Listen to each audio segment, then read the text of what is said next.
Hello dear student, Assalamualaikum. I am Masuduzzaman Kanon.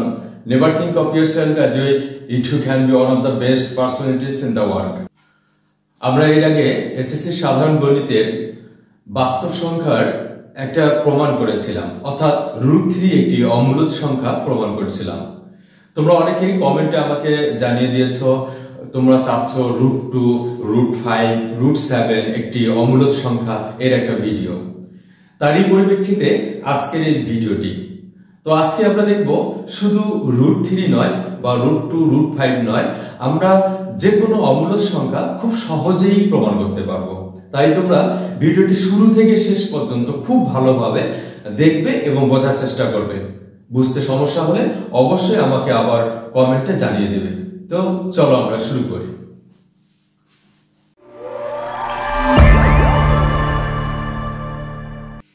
Dear student, √2 একটি অমূলদ সংখ্যা। প্রথমে আমরা √2 একটি অমূলদ সংখ্যা এই প্রমাণটা দেখি। ডিয়ার স্টুডেন্ট, আমরা অমূলদ সংখ্যা প্রমাণ করব দুইটা সিস্টেমে। একটা হলো আমরা জানি সকল পূর্ণ সংখ্যা মূলদ সংখ্যা এবং যে সকল সংখ্যাকে p/q আকারে প্রকাশ করা যায় সেগুলো হচ্ছে মূলদ সংখ্যা। আমরা দেখব এই √2 এই দুইটা সিস্টেমের মধ্যে পড়ে কিনা।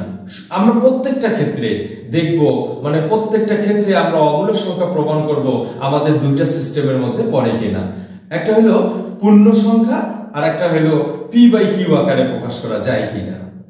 ডিয়ার স্টুডেন্ট, যখন আমরা কোনোটাকে অমূলদ সংখ্যা প্রমাণ করতে যাব তখন আমরা প্রথমে যে কাজটা করব, যেমন দেখো এখানে √2 আছে, দেখো √2 আছে, আমরা এই √2 এর আগে একটা বর্গমূল সংখ্যা নেব, পরে একটা বর্গমূল সংখ্যা নেব। যেমন 1 কে স্কয়ার করলে 1 হয়, তারপর 2 কে স্কয়ার করো তাহলে 4 হয়, 3 কে স্কয়ার করবে তাহলে 9 হয়, 4 কে স্কয়ার করলে 16 হয়। এইরকম কি বর্গমূল সংখ্যা নিতে হবে যার বর্গমূল আছে। ডিয়ার স্টুডেন্ট, আমরা যেটা করব, যেটাকে অমূলদ সংখ্যা প্রমাণ করব তার আগে মানে তার থেকে ছোট এবং নিকটবর্তী একটা কি বর্গমূল সংখ্যা নেব এবং তার থেকে বড় এবং কাছাকাছি আরেকটি বর্গমূল সংখ্যা নেব। তাহলে বলো তো এই √2 এর আগের বর্গমূল সংখ্যা কি √1 না? দেখো তো √1 এবং পরের বর্গমূল সংখ্যাটা কি হবে? তাহলে 1 এর উপর স্কয়ার করলে 1 হয়, তারপর কার উপর স্কয়ার করব? 2 এর উপর স্কয়ার করব, এই যে 2 এর উপর স্কয়ার করলে 4 হয়, তাহলে এই যে √4। তাহলে আমরা যাকে মূলদ সংখ্যা প্রমাণ করব তার নিকটতম কাছাকাছি ছোট একটি বর্গমূল সংখ্যা নেব এবং নিকটতম কাছাকাছি বড় একটি বর্গমূল সংখ্যা নেব। আমরা তাই নিয়েছি। দেখো এখন দেখো এই যে 1 এর বর্গমূল কত হয়? 1। 4 এর বর্গমূল কত? 2। ডিয়ার স্টুডেন্ট, একটু লক্ষ্য করে দেখো 1 একটি পূর্ণ সংখ্যা, 2 একটি পূর্ণ সংখ্যা। তাহলে বলো তো এই 1 এবং 2 এর মাঝেই তো আছে কি √2। তাহলে √2 কি পূর্ণ সংখ্যা কখনো হতে পারে? কখনো হতে পারে না। তার মানে মূলদ সংখ্যার যে একটা বৈশিষ্ট্য আছে যে পূর্ণ সংখ্যা হইল মূলদ সংখ্যা, তাহলে এই বৈশিষ্ট্যের মধ্যে √2 পড়লো না। কারণ 1 একটা পূর্ণ সংখ্যা, 2 একটা পূর্ণ সংখ্যা, 1 আর 2 এর মাঝে অবশ্যই পয়েন্ট সামথিং এরকম কিছু আসবে, অর্থাৎ 1, 2 এর মাঝের সংখ্যাটি কখনো পূর্ণ সংখ্যা হতে পারে না। এই কথাটাই আমরা এখানে লিখে দেব, অর্থাৎ √2 মূলদ সংখ্যার একটা বৈশিষ্ট্য মানলো না। এবার আরেকটি সিস্টেম, যে সকল সংখ্যাকে p/q আকারে প্রকাশ করা যায় সেটা মূলদ সংখ্যা। তাহলে আমরা এখানে এটা হলো অমূলদ সংখ্যা। তাহলে এই অমূলদ সংখ্যা প্রমাণ করার জন্য আমাদের কি লাগবে? আমি গতদিনে বলছিলাম যে যখন আমরা মানে কেউ অভদ্র এটা যদি প্রমাণ করতে চাই তাহলে তার ভদ্রতার গুণাগুণগুলো দেখব। সেই ভদ্রতার গুণাগুণ যদি তার মাঝে না থাকে তাহলে সে অভদ্র, তাই না? তাহলে এখানে এটা যেহেতু আমরা প্রমাণ করব অমূলদ সংখ্যা, তাহলে আমরা এই অমূলদ সংখ্যা প্রমাণ করব কিভাবে? তাহলে দেখব যে ধরে নিব যে সে মূলদ সংখ্যা, তারপর সে মূলদ সংখ্যার আচরণগুলো মেনে চলে কিনা। যদি না চলে তাহলে অমূলদ সংখ্যা। তাহলে আমরা ধরি ধরি √2 একটি মূলদ সংখ্যা, তাহলে √2 যদি মূলদ সংখ্যা হয়, আমরা তো জানি মূলদ সংখ্যার আরেকটা বৈশিষ্ট্য আছে যে মূলদ সংখ্যাকে p/q আকারে প্রকাশ করা যাবে। সুতরাং আমরা বলতে পারি √2 = p/q, কারণ সকল মূলদ সংখ্যা কিন্তু p/q আকারে প্রকাশ করা যায়। যেহেতু √2 একটি মূলদ সংখ্যা, তাহলে তাকে p/q আকারে প্রকাশ করা যাবে। এখানে p ও q সহমৌলিক স্বাভাবিক সংখ্যা। তাহলে সহমৌলিক সংখ্যা মানে তো বুঝছো যে সকল সংখ্যার কি গুণনীয়ক এক ব্যতীত অন্য কোনো মিল থাকবে না, সেটা হলো কি সহমৌলিক সংখ্যা। যেমন মনে করো 7 9, দেখো 7 একে 7 হয়,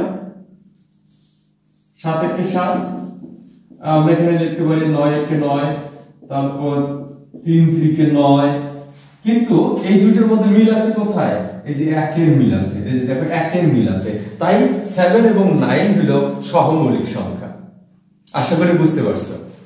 তাহলে এখানে p ও q সহমৌলিক স্বাভাবিক সংখ্যা, যেখানে q is greater than 1, অর্থাৎ q এর মান 1 থেকে কি q এর মান 1 থেকে বড় হবে, এবং মনে রাখবে যেন কাটাকাটি না যায়। আবার যেমন দেখো আমি যদি বলি 5, মানে p এর মান যদি 5 হয়, দেখো q এর মান যদি 1 হয়, তাহলে p/q হলে কি হয় দেখো তো 5/1, তাহলে 5 হয়, তারপর এটা পূর্ণ সংখ্যা হয়ে যায়, এজন্য 1 হবে না।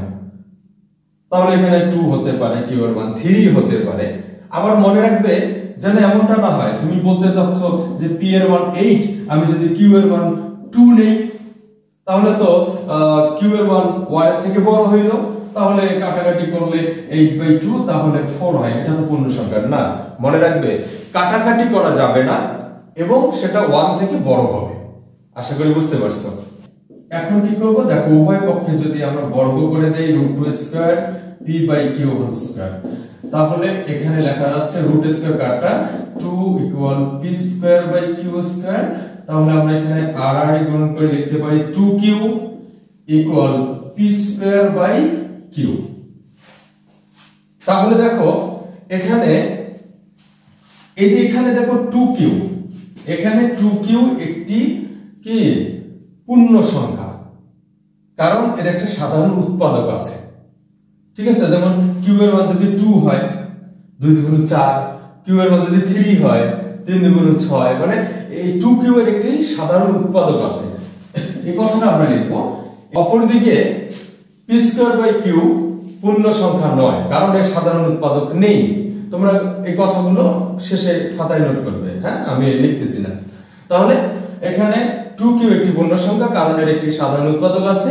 অপরদিকে p²/q একটি পূর্ণ সংখ্যা নয়, কারণ এর কোনো সাধারণ উৎপাদক নেই। তাহলে বলো তো এখানে 2q পূর্ণ সংখ্যা, কারণ 2q পূর্ণ সংখ্যা, তার মানে এটা মূলদ সংখ্যার আচরণ করে। p²/q আবার মূলদ সংখ্যা নয়, মানে পূর্ণ সংখ্যা হতে পারে না, কারণ এর সাধারণ উৎপাদক নেই, মূলদ সংখ্যার মতো আচরণ করে না। অর্থাৎ আমরা তো জানি যে 2q = p²/q, তার মানে হলো যদি আমি a = b বলি, তাহলে অবশ্যই এর মান যা হবে b এর মান তাই নিতে হবে, তাহলে তো এর মান b এর মান সমান। কিন্তু আমরা এখানে দেখতে পাচ্ছি 2q যেরকম আচরণ করে, যদিও বা সমান দেওয়া আছে, p²/q সেরকম আচরণ করে না। তার মানে কি 2q পূর্ণ সংখ্যা, মানে 2q মূলদ সংখ্যা, তাহলে p²/q কি মূলদ সংখ্যা নয়। অর্থাৎ আমরা দেখতে পাচ্ছি একটা আরেকটার বিপরীত। ঠিক আছে, অতএব আমরা বলতে পারি √2 একটি অমূলদ সংখ্যা। অমূলদ সংখ্যা। তাহলে বিষয়টা আরেকবার বলি, এখানে তোমরা শেষে ভাষাটা কি লিখবে। এখানে 2q একটি পূর্ণ সংখ্যা, কারণ এর একটি সাধারণ উৎপাদক আছে। অপরদিকে p²/q এর কোনো সাধারণ উৎপাদক নেই, তাই এটি পূর্ণ সংখ্যা নয়।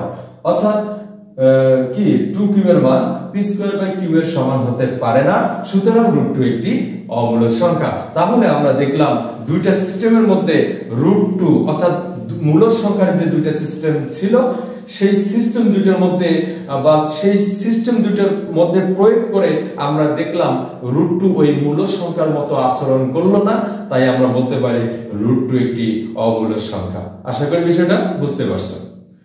ডিয়ার স্টুডেন্ট, এরপর প্রশ্ন ছিল যে √5 একটি অমূল সংখ্যা, এটা প্রমাণ করার। তো এখানে দেখো √5 একটি অমূল সংখ্যা, আমরা এটা কিভাবে প্রমাণ করব? একইভাবে আমরা √5 নেব, আমাদের তো মনে আছে আমরা বর্গমূল সংখ্যাগুলো নেব কিভাবে? 1 স্কয়ার 1, তারপর 2 স্কয়ার দেব 4, তারপর 3 স্কয়ার দেব 9, 4 স্কয়ার দেব 16, 5 স্কয়ার দেব 25, এগুলো নেব। তাহলে আমরা যখন যেটাকে অমূল সংখ্যা প্রমাণ করব তখন তার কি বলছিলাম, আগে এবং পরে। তোমরা আমার পরীক্ষার খাতায় এভাবে লেখো না, আমি জাস্ট বোঝার জন্য আমি এভাবে লিখতেছি। তার মানে এখানে √5 এর আগে মানে কাছাকাছি একটা বর্গমূল সংখ্যা কি নিতে পারি? 1 কি কাছাকাছি হয় না, √5 থেকে অনেক ছোট হয়। তাহলে √4 যদি নেই তাহলে অবশ্যই কাছাকাছি হয়, √5 এর ঠিক কাছাকাছি। তাহলে √5 এর পরের সংখ্যাটা কি নিব? কারণ 4 যখন নিয়েছি তখন √5 এর ছোট ছিল। তারপর কি আমরা নেব? √5 বা √6 নিব না, এই যে এই সংখ্যাগুলোর উপর স্কয়ার করে যেটা হয়, আমি 4 নিলাম, এরপর নেব কি 9, অর্থাৎ √9। তাহলে একটু লক্ষ্য করে দেখো তো, 4 এর বর্গমূল কত? 2, 9 এর বর্গমূল কত? 3। এই 2 একটা পূর্ণ সংখ্যা, 3 একটা পূর্ণ সংখ্যা, 2 আর 3 এর মাঝের সংখ্যাটা হইল কি? √5। তাই √5 এখানে পূর্ণ সংখ্যা নয়, কারণ এই যে দেখো 2 একটি পূর্ণ সংখ্যা, তার কাছাকাছি 3 একটি পূর্ণ সংখ্যা, কিন্তু এর মাঝের সংখ্যাটি কখনো পূর্ণ সংখ্যা হতে পারে না। তার মানে কি √5 মূল সংখ্যার একটা বৈশিষ্ট্য থেকে বঞ্চিত। তারপর আবার কি করব? ওই ধরে নিব, ধরি আগের মতো √5 একটি কি মূল সংখ্যা, তাহলে মূল সংখ্যা হলো √5 = p/q।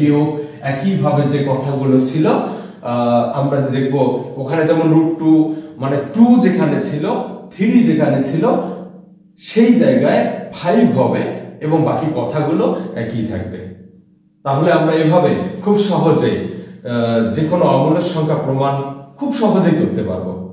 তো এটা ছিল আজকের ভিডিওটি, ছিল তোমাদের প্রশ্নের উত্তর স্বরূপ। তাই তোমাদের যদি কোনো বিষয় জানার ইচ্ছে থাকে বা জানার প্রয়োজন হয় তাহলে আমাকে অবশ্যই কমেন্টে জানিয়ে দেবে, এবং আমার এটা নতুন ফেসবুক পেজ এবং ইউটিউব চ্যানেল, তোমরা অবশ্যই তোমাদের বন্ধুদের সঙ্গে বেশি বেশি এই পেজ এবং চ্যানেলটি শেয়ার করবে, সবাইকে ফলো এবং সাবস্ক্রাইব করতে বলবে। ধন্যবাদ, সবাই ভালো থাকবে, আল্লাহ হাফেজ।